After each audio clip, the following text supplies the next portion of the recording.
మీకందరికీ 77వ గణతంత్ర దినోత్సవ శుభాకాంక్షలు. సో మనం ఈరోజు ఈ ఉదయం ఇక్కడ హాజరవటానికి కారణం మహామహునుల యొక్క త్యాగ ఫలితం. వారి యొక్క త్యాగ ఫలితాలను మనం అనుభవిస్తున్నాం. వారిని ప్రేరణగా తీసుకుని వారు మనకు ప్రసాదించినటువంటి ఈ ఫ్రీడమ్ ఫలితాలను మనం ముందు తరాలకు తీసుకెళ్ళాలి.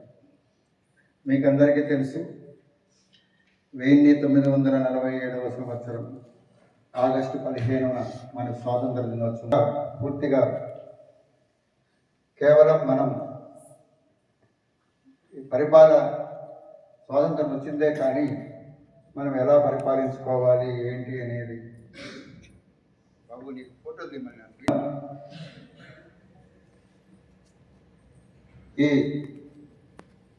ఈరోజు అంటే జనవరి 26వ తారీఖు 1947 ఆగస్టు 15న మనకు స్వాతంత్రం వచ్చినా మనం ఎలా పరిపాలించుకోవాలి, మనం ఎలా ఉండాలి, మన విధి విధానాలు ఏంటి అనే దాని మీద కసరత్తు కోసం మనకై మనం పరిపాలించుకోవడానికి మనకు ఒక రాజ్యాంగం అనేది ఉండాలి అనే ఉద్దేశంతో ఎంతోమందితో కలిసి డాక్టర్ బిఆర్ అంబేద్కర్ గారి ఆధ్వర్యంలో కమిటీ ఏర్పడి వారు ఎన్నో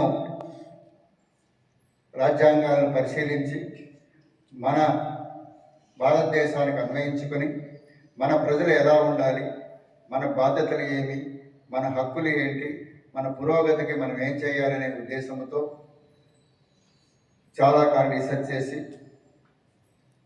దాన్ని రచించి ఆ రాజ్యాంగాన్ని పుస్తకాన్ని మన ప్రభుత్వానికి అందజేయడం జరిగింది. ఆ రాజ్యాంగాన్ని మనం అమలు చేసిన రోజు జనవరి 26, 1950వ సంవత్సరం. ఆ రోజు మనం ఈ రిపబ్లిక్ మన భారతదేశాన్ని మనం సర్వసత్తాక సౌమ్యవాద ప్రజాస్వామ్య భారతదేశంగా మనం ప్రకటించుకొని మన హక్కులను మనకు సెక్యులర్ కంట్రీగా, అంతేకాకుండా ప్రపంచంలోనే అత్యంత పెద్దదైనటువంటి రాజ్యాంగాన్ని ఏర్పరచుకొని మనల్ని మనం పరిపాలించుకున్నట్టుకు ప్రారంభించాం.